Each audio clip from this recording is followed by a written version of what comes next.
Hello guys, most welcome to the point program of the Smith Ayurveda। आज के इस lectures में हम इम्पोर्टेंट्स जितने भी की पॉइंट्स हैं उनको कवर करेंगे और ये सारे की पॉइंट्स हमारे लिए बहुत ज़्यादा इम्पोर्टेंट होंगे क्योंकि जब हम एग्ज़ाम हॉल में होंगे तो ये वाली पिक्चर हमारे बिल्कुल ब्रेन में एक क्लियरली से होनी चाहिए कि काश्यप संहिता से अगर आने वाले बहुत सारे क्वेश्चंस इस पूरे की पॉइंट लेक्चर से ज़रूर मिलेंगे। सो क्या करना है कि हमें पूरा ये जो है 10 मिनट्स का मूवी है उसको बहुत अच्छे से वॉच करना है और वॉच ही नहीं करना है, सारे पॉइंट को नोट भी करना है कॉपी पे। अच्छा जी, एक प्रीवियस लेक्चर्स भी हमने दिया है आपको, जिसमें हमने इंट्रोडक्शंस की बात की है काश्यप संहिता की, तो उसका लिंक भी जो है इस लेक्चर्स के डिस्क्रिप्शन में आपको मिलेगा। तो अभी क्या करना है, आपको पूरा वॉच करना है ये वाला लेक्चर, ठीक है। नेक्स्ट बात करते हैं इस लेक्चर्स में जो इम्पोर्टेंट पॉइंट है वो ये है कि जो काश्यप संहिता है, काश्यप संहिता यानी कि वर्तमान में जो काश्यप संहिता है उसकी पांडुलिपि किसके पास थी, ये क्वेश्चन आएगा। तो हमने आपको बताया कि जो वर्तमान में जो हमें प्रेजेंट टाइम में जो काश्यप संहिता मिल रही है उसकी पांडुलिपि से आपको याद आएगा पंडित, और वो कौन पंडित, जो कि शर्मा कास्ट होती है, सो पंडित हेमराज शर्मा के पास है। सो अभी आंसर, अगर वर्तमान जो काश्यप संहिता है उसकी पांडुलिपि किसके पास है, वो पंडित हेमराज शर्मा के पास है। हमको एकदम से याद होनी चाहिए, ठीक है। नेक्स्ट जो कुल आचार्य हैं वो कितने, वो 15 है, यानी कि 15 कुल आचार्य जो काश्यप संहिता में है। नेक्स्ट क्या है कि ज्वर एवं राजक्षमा में क्या बताया गया है, इसमें रुद्र पूजा बताया गया है। तो अब कैसे याद रखना है, रुद्र को रखना है याद राजक्षमा से, और ज्वर, ठीक है, पूजा तो ज्वर। अभी क्या है कि ज्वर एवं राजक्षमा, अभी क्या है, ये इनकी जो है इनका उत्पत्ति जो है रुद्र के कोप से होती है। तो क्या करना है, इसमें हम रुद्र की पूजा कर देंगे तो उनका कोप शांत हो जाएगा, इसलिए ज्वर एवं राजक्षमा में रुद्र पूजा को बताया गया। तो ये एक इम्पोर्टेंट पॉइंट है, इसको आपको याद रखना है। नेक्स्ट जो पॉइंट है वो आतुरालय को अरिष्टागार कहा है, किसने कहा है, आचार्य काश्यप ने बात किया। क्योंकि अभी हम डिस्कस कर रहे हैं 9 काश्यप संहिता, तो हमारा एकदम फोकस होना चाहिए आचार्य काश्यप की तरफ। तो इन्होंने क्या किया, जो अरिष्टागार वर्ड को यानी कि आतुरालय को इन्होंने अरिष्टागार कहा है।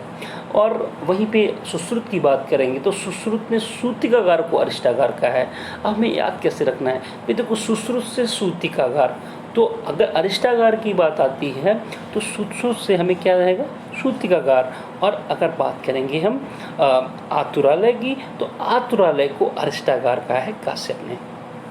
नेक्स्ट बात करेंगे सूतिका रोग का प्रथम वर्णन, और सूतिका रोग का प्रथमता वर्णन कहाँ मिलता है, वो आचार्य काश्यप ने किया है। तो अभी क्वेश्चन अगर आता है कि सूतिका रोग का सबसे पहला वर्णन किसने किया है, तो आचार्य काश्यप हमको याद आने चाहिए, ठीक है। सूतिका रोग अगर आप बात करेंगे तो सूतिका रोग कितने, तो 64 जो सूतिका रोग हैं वो बताए गए हैं।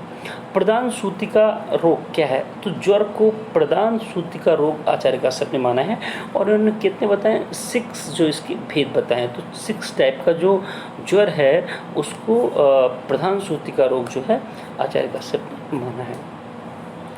आचार्य काश्यप ने क्या कहा, हृदय को पंचकोश बोला है। आचार्य काश्यप ने कहा हृदय जो है पंचकोश है, और अगर शरीर की बात करें तो उन्होंने कहा वो षटकोश है। तो अभी कैसे आपको याद रखना है कि देखिए हृदय जो है ना वो पंचकोश है। तो हृदय अगर देखते हैं हम हृदय की डायग्राम को अगर अपने ब्रेन में शेप करते हैं तो इस प्रकार से करते हैं। तो ये इस प्रकार से करते हैं कि पुंडरीक सदृशम हृदयम, सो इस प्रकार से करते हैं। तो ये हृदय, सो ये पंचकोश, तो इसको पंचकोश जो है आचार्य काश्यप ने माना है। अगर षटकोश की बात करेंगे तो शरीर को माना गया है। तो षटकोश क्या है, वो शरीर है।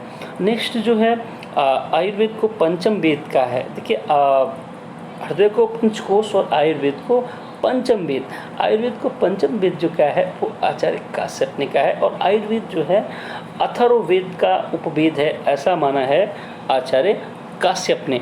लेकिन आयुर्वेद को जो है ऋग्वेद का जो है उपवेद माना है वो चरणव्यूह, प्रस्थान, भेद एवं शंकर ने माना है। वो किसने माना है, चरणव्यूह, प्रस्थान, भेद एवं संकर। ठीक है, तो जो आयुर्वेद को ऋग्वेद का वो वेद चरण व्यूह प्रस्थान भेद एवं संकर ने माना है। तो हमें इस प्रकार से पूरा याद रहेगा।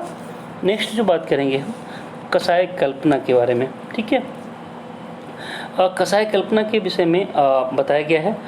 जब सप्तविधि कषाय कल्पना क्वेश्चन आता है कि सप्तविधि कषाय कल्पना वो किसने मेंशन किया है, तो हमें याद आना चाहिए कि सप्तविधि जो है कषाय कल्पना उसको आचार्य काश्यप ने मेंशन किया है। ठीक है, और अगर सुश्रुत की बात करें इन्होंने षड्विधि, और चरक की बात करें तो इन्होंने पंचविधि जो है कषाय कल्पना का वर्णन किया है। सो अभी इसमें जो इम्पोर्टेंट की पॉइंट है वो की पॉइंट ये है कि सप्तविधि जो कषाय कल्पना का वर्णन आचार्य काश्यप ने किया है, उनमें जो सप्तविधि कषाय कल्पना में क्या क्या रहते हैं, वो रहते हैं इनमें स्वरस, श्रद, कल्प, शीत, फांट। स्वरत, श्रद, कल्प, शीत, फांट। 6 नंबर पे चूर्ण और 7 नंबर पे अविशव। अविशव का प्रयोग मध्य में बताया है आचार्य काश्यप ने। अगर सुश्रुत की बात करेंगे तो जो स्वरत, श्रद, कल्प, शीत और फांट इनको आचार्य सुश्रुत ने माना है। साथ में इन्होंने 6 नंबर पे क्षीर माना है, और क्षीर को इन्होंने क्या है कि वो जो प्रधान कषाय कल्पना क्षीर को बताया है। और आचार्य चरक की बात करेंगे तो इन्होंने जो स्वरस, श्रद, कल्प, शीत और फांट इनको ही माना है। नेक्स्ट बात करेंगे अभयघृत। अभी क्या आपको रखना कि अभयघृत कुछ घृतों के नाम आते हैं जो काश्यप संहिता में वर्णित हैं। अभयघृत क्या काम करता है, वो ग्रह बाधा का हरण करता है। देखिए, अब किसी भी प्रकार का ग्रह हुआ तो इसको हरण का काम किसका है, अभय क्या करता है, अभय एक ऐसी जो है अभय मतलब कि सारे भय को भगा दे। तो क्या होता है कि ग्रह और बाधा जब होती है, यानी कि लोग सोचते हैं कि भूत ऊत आ गया है, तो उससे क्या होता है लोगों को भय लगता है। तो उनको भगाने के लिए क्या करना होता है, हमें अभय क्या करना है, अभय ग्रह जो है वो ग्रह बाधा को हरता है, यानी कि किसी प्रकार का भय हो तो उसको दूर कौन करेगा, अभय। ठीक है, भय मीन्स कोई हमारे लिए फियर साइकोसिस हो, और अभय मीन्स कोई भी जो है फियरलेस होता है। ठीक है ना। सो ग्रह बाधा जो है हरण हेतु अभय ग्रह। नेक्स्ट बात करेंगे हम अगर संवर्धन ग्रह के बारे में, तो संवर्धन ग्रह जो होता है वो क्या करता है, पंगु, मूक, अश्रुति और जड़। क्या होता है कि संवर्धन यानी कि जो चीज़ें कैसी हो गई हों, जो अपूर्ण हों, मतलब उनको जो है हैंडीकैप टाइप के लोग हों, तो उनमें क्या होता है कि उनका पूरा वर्धन नहीं हुआ है, उनका संवर्धन करना है। तो उनके संवर्धन के लिए क्या करते हैं, संवर्धन ग्रह का प्रयोग करते हैं। तो जो हैंडीकैप टाइप के लोग हैं वो कौन कौन होते हैं, या तो पंगु हो, या तो मूक हो, या तो अश्रुति हो, या तो जड़ हो। यानी कि पंगु, मूक, अश्रुति और जड़, आपको समझ में आ रहा होगा, उनका ही हमें संवर्धन करना है जिनका पूर्ण वर्धन नहीं है। और जिनका पूर्ण वर्धन नहीं है वो लोग कैसे हैं, वो पंगु है, मूक है, अश्रुति है और जड़ है। यानी कि आपको समझ में आ गया होगा। ठीक है, नेक्स्ट बात करेंगे स्तन कीलक का प्रथमता वर्णन। स्तन कीलक का प्रथमता वर्णन जो है आचार्य काश्यप ने किया है। और स्तन कीलक जो उत्पत्ति में वज्र होता है उसको बताया है आचार्य काश्यप ने। और इसकी जो चिकित्सा है उसमें घृतपान बताया है। और गर्भणी के 7वें मास में जो है त्रिदोष की उत्पत्ति बताइए। क्वेश्चन अगर आता है कि स्तन कीलक की चिकित्सा में क्या देते हैं, तो घृतपान डेफिनेटली आपका आंसर होना चाहिए, घृतपान। नेक्स्ट अगर बात आ जाती है कि गर्भणी के 7वें मास में त्रिदोष की उत्पत्ति, यानी कि त्रिदोष की उत्पत्ति काश्यप ने किस माह में बताई है, तो 7वें माह में गर्भणी के बताइए, गर्भणी में त्रिदोष की उत्पत्ति। तो आपको याद रखना चाहिए। बात करेंगे योनि के विषय में, तो जो योनि किस प्रकार की होती हैं, योनि के रिगार्डिंग इन्होंने बताया है कि कौन सी योनि श्रेष्ठ है, सबसे पहले ये पता होना चाहिए। तो जो योनि संतान उत्पत्ति में श्रेष्ठ है, संतान उत्पत्ति में जो श्रेष्ठ है वो सकट्याकार योनि है, वो सक्टाकार योनि है जो संतान उत्पत्ति में श्रेष्ठ है। ठीक है, और जो पुत्र उत्पत्ति में श्रेष्ठ है वो कैसी है, वो है उन्नत रमणी और मांसल योनि।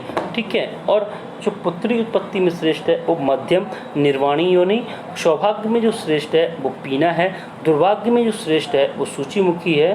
तो अभी इनको याद कैसे रखेंगे हम?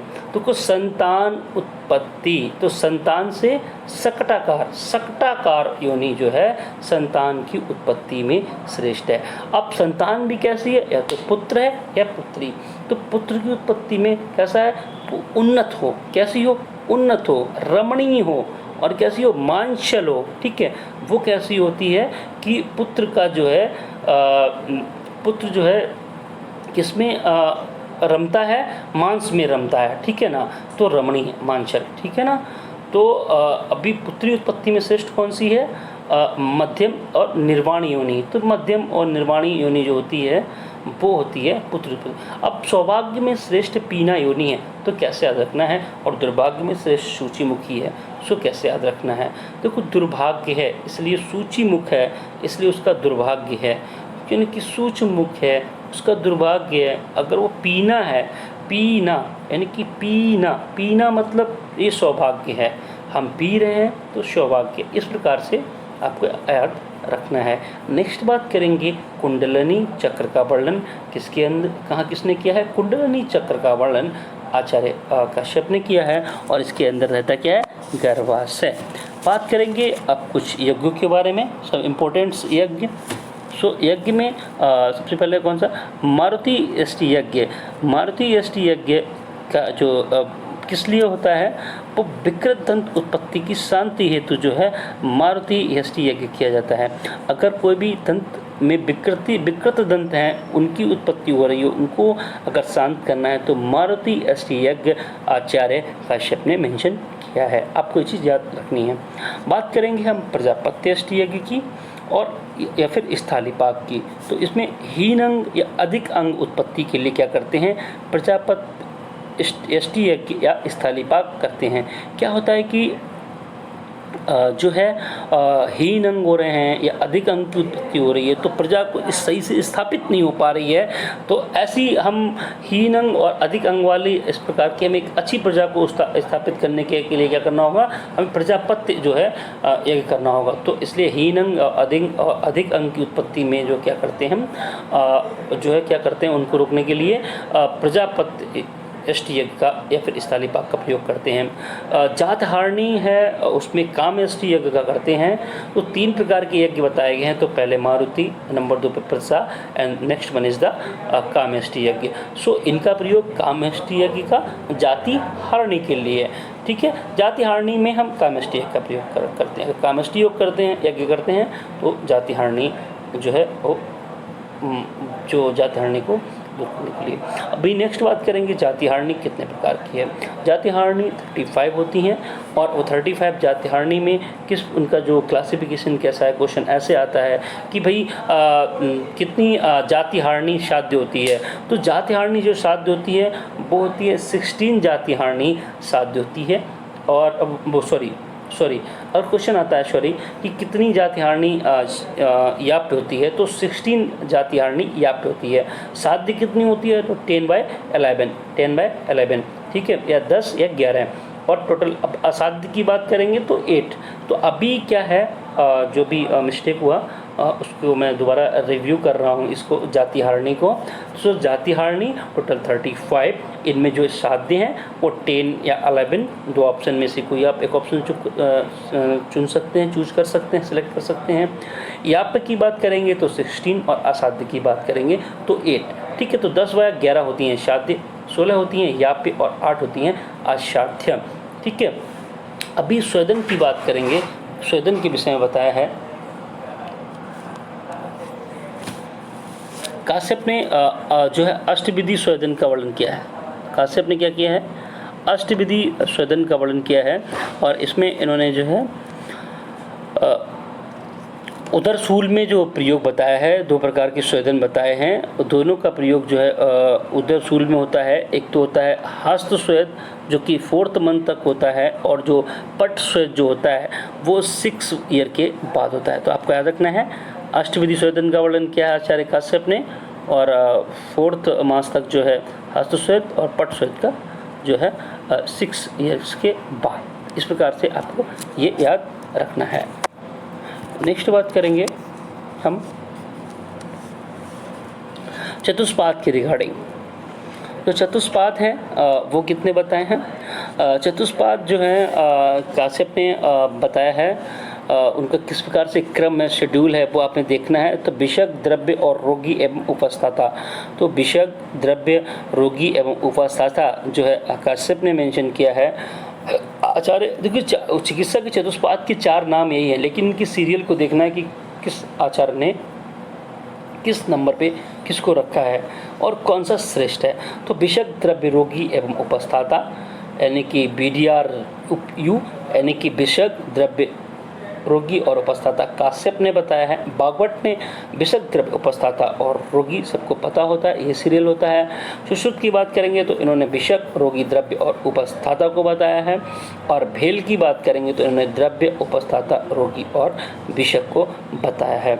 अभी क्या है इसमें याद रखना है कि चिकित्सा चतुष्पाद में जो श्रेष्ठ है वो चरक एवं सभी आचार्यों ने विषक को श्रेष्ठ माना है, काश्यप ने रोगी को श्रेष्ठ माना है और लोलिम्ब राज्य ने पथ्य को श्रेष्ठ माना है। तो ये आपको याद रखने वाले ये पॉइंट्स हैं। बाकी क्या है कि आपको जो फोकसली इनको देख भी सकते हैं हम कि उस चीज़ को किस वाले चतुष्पाद को किस वाले नंबर पे रखा है। नेक्स्ट बात कर रहे हैं हम कुष्ठ भेद के बारे में। सो कुष्ठ भेद, कुष्ठ के भेद बताए हैं आचार्य काश्यप ने। 18 कुष्ठ भेद बताए हैं और इनमें से 9 साध्य और 9 असाध्य बताए हैं, जिनमें क्लास की गणना भी की गई है। जो असाध्य हैं उनमें सार की बात करेंगे तो यहाँ पे 9 सार बताए हैं, 9 सार बताए हैं। एक तो 8 सार जो सभी ने बताए हैं, इसके अलावा जो है ओज सार का भी वर्णन आचार्य काश्यप ने किया है। और ओज को जो है अष्टम धातु भी किस आचार्य ने माना है? क्वेश्चन अगर ये आता है तो ओज को अष्टम धातु माना है आचार्य काश्यप ने। आपको ये चीज़ याद रखनी है, यहाँ से कई सारे क्वेश्चंस क्लियर हो रहे हैं। ओज के प्रमाण की बात करेंगे तो 6 अंजलि यानी कि 6 अंजलि प्रमाण श्लेष्मा प्रमाण के इक्वल बताया है आचार्य काश्यप ने। तो श्लेष्मा का प्रमाण भी आपको पता हो गया कि 6 अंजलि है और 6 उस श्लेष्मा के प्रमाण के इक्वल इन्होंने ओज का प्रमाण आचार्य काश्यप ने बताया है। और अगर बात करेंगे अन्य आचार्यों की तो उन्होंने अर्ध अंजलि माना है। और जो अर्ध अंजलि है उसको अपर ओज क्या है? पर ओज जो है 8 बिंदु माना है आचार्य चरक ने और 6 बिंदु माना है आचार्य भागवत ने। तो पर और अपर ओज जो है इनका वर्णन भी आचार्य चक्रपाणि ने किया है। ये पॉइंट यहाँ पे मैंने दिया नहीं, लेकिन आपको याद रखना है। सो आप आगे नेक्स्ट बात करेंगे ऋतुओं के विषय में। तो ऋतु 5 बताई हैं आचार्य काश्यप ने यहाँ पे मेंशन किया। सभी ने 6 ऋतु, लेकिन आचार्य काश्यप ने 5 टाइप की ऋतु बताई है। नेक्स्ट बात करेंगे औसत और भेषज में अंतर बताया है आचार्य काश्यप ने। आचार्य काश्यप ने क्या किया? औसत एवं भेषज इनमें अंतर बताया है। और औसत को क्या कहा है? युक्ति विपाश्रय और भेषज को दैव विपाश्रय चिकित्सा बताया है। तो औसत और औषध एवं जो है भेषज में अंतर बताया है आचार्य काश्यप ने। औसत को युक्ति विपाश्रय और भेषज को दैव विपाश्रय कहा है। नेक्स्ट बात करेंगे औसत और औषधि में अंतर किसने बताया? क्वेश्चन अगर ये आता है तो आपका याद रखना है चक्रपाणि।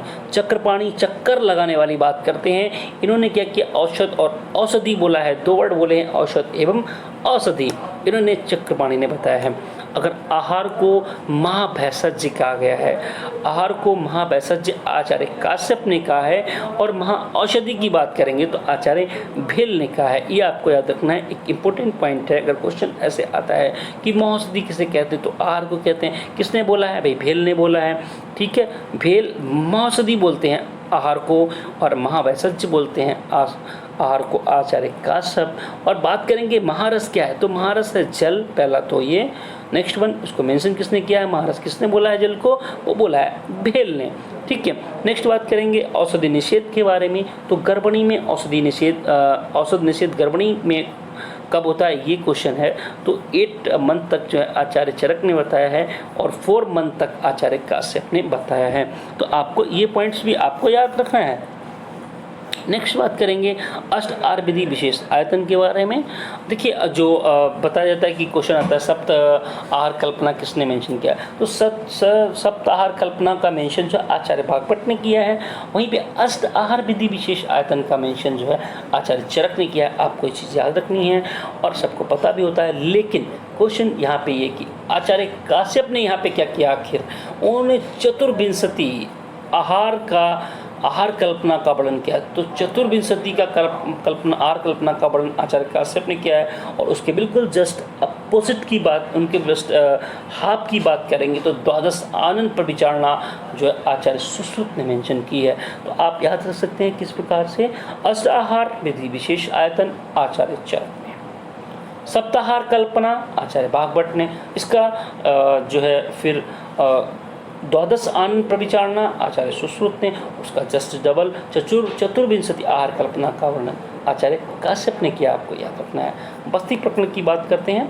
बस्ती प्रकरण में क्या है, क्वेश्चन है कि बस्ती पाँचवें माह में आचार्य काश्यप ने बताई हैं, और आस्थापन और अनुवासन बस्ती बताई है। कौन कौन सी, आस्थापन एवं अनुवासन बस्ती के रिगार्डिंग के विषय में आचार्य काश्यप ने पाँचवें माह में बताया है। और अगर वही जो आस्थापन और अनुवासन, उन अनु की आस्था को सुश्रुत ने भी बताया, लेकिन उन्होंने 8th मंथ में बताया है। तो 5th मंथ में आचार्य काश्यप ने अनु की आस्था की बस्ती के मामले में, और 8th मंथ में जो है आचार्य सुश्रुत ने की। तो 5th मंथ में आचार्य काश्यप और 8th मंथ में अनु की आस्था की है जो है आचार्य सुश्रुत ने। अगर बात करेंगे हम आचार्य चरक की, तो उन्होंने 9 मंथ में तो सिर्फ अनुवासन बस्ती की बात की है। बात करेंगे सिद्धि स्थान राजपुत्रिक अध्याय में सब वर्णन मिलता है कुछ समासा परिषद के अकॉर्डिंग। उसमें क्या बताया कि बालक को अनुवासन बस्ती कब कब देते हैं, तो आचार्य गार्ग्य ने बताया है कि हम जो है जन्म से ही जो है इसको अनुवासन बस्ती दे सकते हैं। तो जन्म से अनुवासन बस्ती की बात की है आचार्य गार्ग्य ने। और अगर बात करेंगे आचार्य अत्रि के बारे में, तो उन्होंने 4 मंथ से बताया। इन्होंने कब बताया है, 4 माह से जो है बताया है।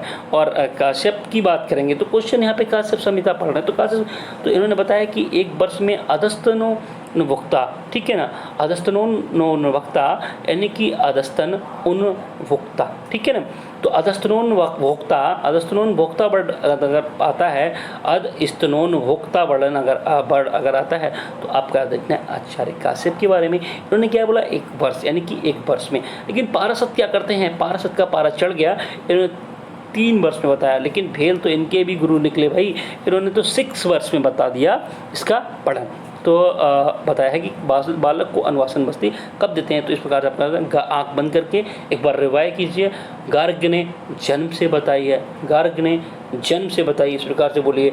अत्रि ने 4 मंथ पे बताई है, काश्यप ने जो है 1 ईयर्स पे बताई है। पारा का पारा चढ़ा तो पाराशर ने 3 वर्ष में बताई है, और भेल तो और आगे निकल गए, उन्होंने 6 वर्ष में बताई है। एक फ़ोटो हमारे दिमाग में ये सेव होनी चाहिए, ठीक है। और तो यहाँ पे आपका रखना है अधस्तनोन भोक्ता वर्ड अगर आता है तो आचार्य काश्यप के लिए रिगार्डिंग बात करेंगे। यूज़ की बात करेंगे तो यूज़ भेद के बारे में बात करेंगे। यूज़ भेद जो है योनि के आधार पे 2 प्रकार का होता है, मधुरम और मधुर कषाय, मधुरम एवं मधुर कषाय। नेक्स्ट बात करेंगे आश्रय के अनुसार तो 3 प्रकार का होता है, 25, 50 एंड 75। इस प्रकार से ये जो 25 का पहाड़ा है वो 3 बार पढ़ लेना आपको, 25 दूनी 50 या 75, ठीक है। नेक्स्ट बात करेंगे अवागो में जल की मात्रा। तो अवागो में जल की मात्रा 1:6 होती है, आचार्य सुश्रुत ने बताई है। अगर पेय की बात करते हैं, यहाँ पे मेंशन नहीं तो 1:4 होना चाहिए था। सारंगधर ने क्या बोला है, उन्होंने 1:6 नहीं 1:6 तो बताया सुश्रुत ने, 1:16 बता दिया आचार्य सारंगधर ने। लेकिन भाई काश्यप ने क्या बोला है, 1:10 एंड 1:15 एंड 1:20, ठीक है। 1:10, 1:15 और 1:20 आचार्य काश्यप ने बोला है। आपको ये अवागो में जल की मात्रा इस प्रकार से याद रखनी है। धूपकल्प की बात करेंगे तो धूपकल्प 40 होते हैं। आश्रय के अनुसार जो होते हैं उनका नाम वो स्थावर और जांगम होते हैं। कर्मानुसार धूप, अनुधूप और प्रतिधूप, धूप, अनुधूप एवं प्रति धूप, ये होते हैं कर्मानुसार। इंपॉर्टेंट कुछ पॉइंट्स हैं। ग्रहनाशक धूप की बात करेंगे तो सिंसुक धूप की बात आएगी, और कुमार धूप की बात करेंगे तो बाल वृद्धि के लिए, और बाल वृद्धि यानी कि बाल की वृद्धि के लिए क्या करेंगे हम, कुमार धूप देंगे। कुमार भी बालक होता है, इस प्रकार से आपको रखना है। और ग्रह को भगाना है तो देखिए ग्रहनाशक के लिए क्या करेंगे, महेश्वर धूप। तो ग्रह जो है शंकर भगवान को धूप लगाएंगे और ग्रह भगाएंगे। ग्रह नाशक होते हैं, ग्रह और ग्रहनाशक सिंसुक धूप भी होता है और महेश्वर धूप भी होता है। सो नेक्स्ट बात करेंगे इसमें जो काश्यप संहिता में कुछ इंपॉर्टेंट चीज़ें और हैं, वही है संधि की बात करेंगे तो संधि कितनी है 381।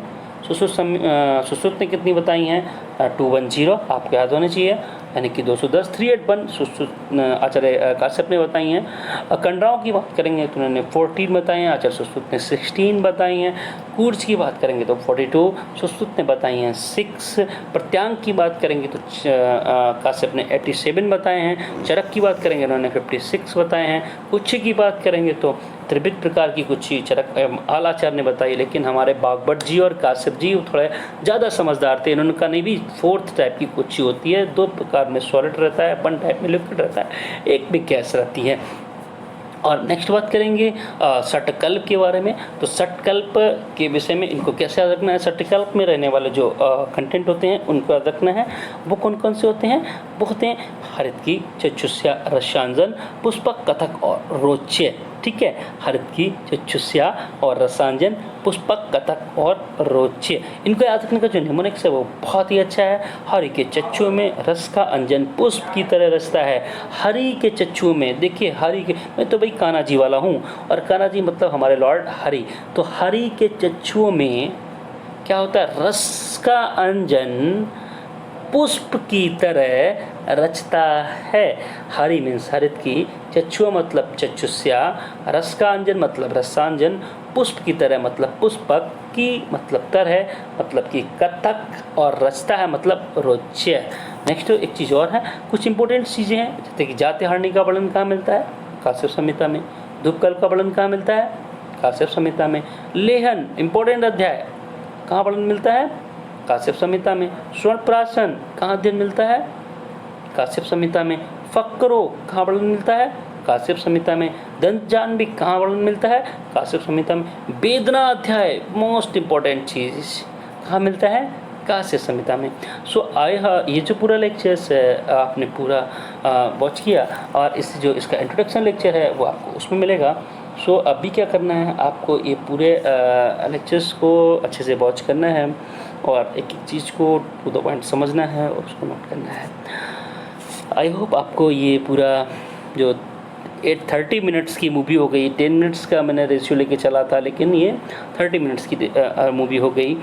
सो सॉरी, आपका बहुत ज़्यादा टाइम मैंने लिया, लेकिन क्या करें, कुछ इंपॉर्टेंट चीज़ें होती हैं, तो हर एक इंपॉर्टेंट चीज़ को लेने के लिए। और ये अब तक का क्या है कि स्लाइड्स में बहुत पहला जो लेक्चर है, जो इतना बड़ा लेक्चर है हमारा। सो आई होप आपको अच्छा लगा होगा, और अच्छा लगा है तो बन रही एजीमेट आयुर्वेदा के साथ डिस्क्रिप्शन में जाके इंट्रोडक्शन वाले लेक्चर्स को देखना ना भूलें।